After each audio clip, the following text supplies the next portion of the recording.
আলাইকুম সুধী দর্শক, কথা বলবো মধ্যবিত্তরা কেন সর্বশান্ত হন এই কয়েকটি পয়েন্ট নিয়ে। এক নম্বর হচ্ছে যে মধ্যবিত্তরা ভুল জমি বা ফ্ল্যাট কেনেন। দেশে অসংখ্য রিয়েল এস্টেট কোম্পানি আছে, এরা বর্ষি ফেলে বসে আছে টুপ গেলার জন্য, এবং এর টুপ হচ্ছে মধ্যবিত্ত। কেনার সময় আপনাকে যে জমি দেখানো হয়েছে আসলে তা হয়তো কেনাই হয়নি। জমির মালিককে মাসে 2000 টাকা ভাড়া দিয়ে জমির উপর কোম্পানিটি সাইনবোর্ড লাগিয়েছে মাত্র। তারপরে এ জমি কিনলেন তো বুড়িগঙ্গায় কষ্টের টাকা বিসর্জন দিলেন। সর্বস্ব হারানো মানুষটির এসব মাফিয়াদের বিরুদ্ধে কিছুই করার থাকে না। আশেপাশে তাকালে এদের হাত ফকির হওয়া অনেকেই দেখবেন। এরপরে উল্টাপাল্টা ডেভেলপার থেকে ফ্ল্যাট কিনলে একই দশা অপেক্ষা করছে আপনার জন্য। একটি ভুল জমি বা ফ্ল্যাট ইকুয়াল টু বাকি জীবনের কান্না। এরপরে আরেকটা বিষয় হচ্ছে যে অস্বাভাবিক ডিসকাউন্ট দেওয়া কোম্পানি।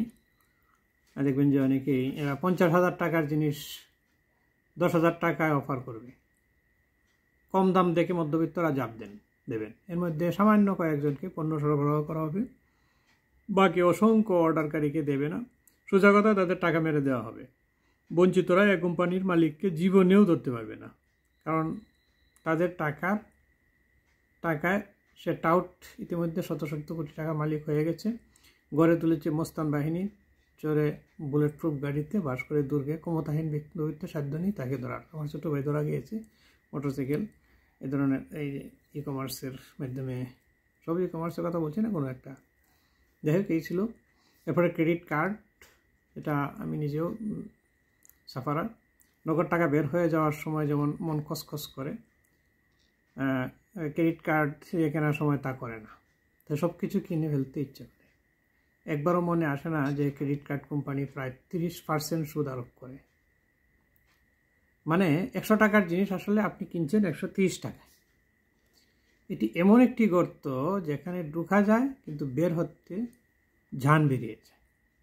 মিনিমাম পেমেন্টের গড্ডায় পড়লে তো জান যাবে, কিন্তু ওই গর্ত থেকে বেরোতে পারবেন না। এরপরে 4 নম্বর হচ্ছে শেয়ার বাজার। এটি এমন একটি সুড়ঙ্গ যার পরে অপেক্ষা করছে অভিজ্ঞ খেলোয়াড়েরা। ভালোভাবে বাজার না বুঝে সে সুড়ঙ্গে টাকা ঢুকালেন তো অপর প্রান্তে অপেক্ষমান ফিল্ডাররা ক্রিকেট বলের মতো তা কপ করে লুফে নেবে। তার মানে আপনি আউট, পার্মানেন্ট আউট। জীবনেও আর এই খেলার সুযোগ পাবেন না। এরকম আউট হওয়া হতভাগ্য খেলোয়াড় আশেপাশেই দেখতে পাবেন। এরপরে আরেকটা হচ্ছে যে অতিরিক্ত মুনাফার লোভ। মধ্যবিত্তরা যেটা করে বেশি, যখন কোনো প্রতিষ্ঠান বাজারে প্রচলিত বা সরকার নির্ধারিত সর্বোচ্চ মুনাফা বা সুদের চাইতেও বেশি অফার করে, তখনই সেই প্রতিষ্ঠানে লাল পতাকা কল্পনা করবেন। মনে হচ্ছে প্রতিষ্ঠানটি লাল বাতির জাল ভাগবে, আর টিকিটার খুঁজো আপনি পাবেন না।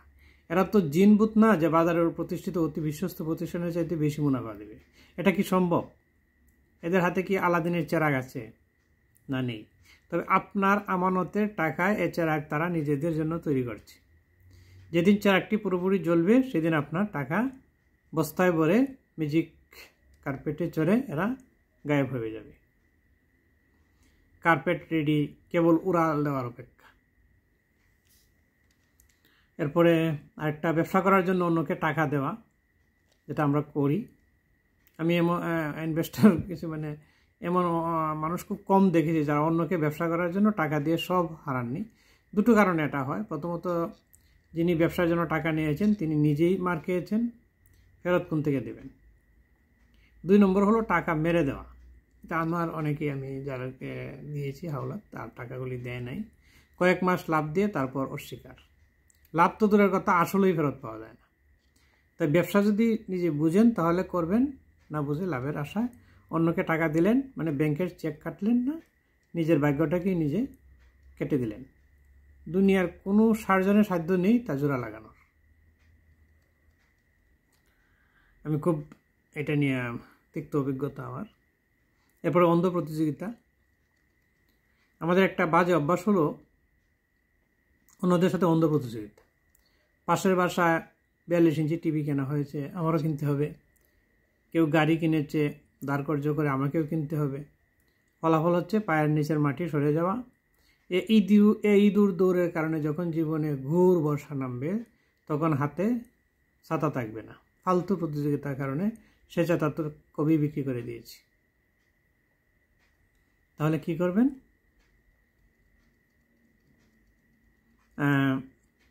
উত্তর হচ্ছে উপরের কোনোটিই করবেন না।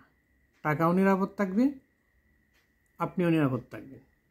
যেগুলি আলোচনা করছি এগুলি থেকে থাকতে, মানে হাতের ছাতা থাকুক, হাতের ছাতাই থাকুক বর্ষাকালের জন্য।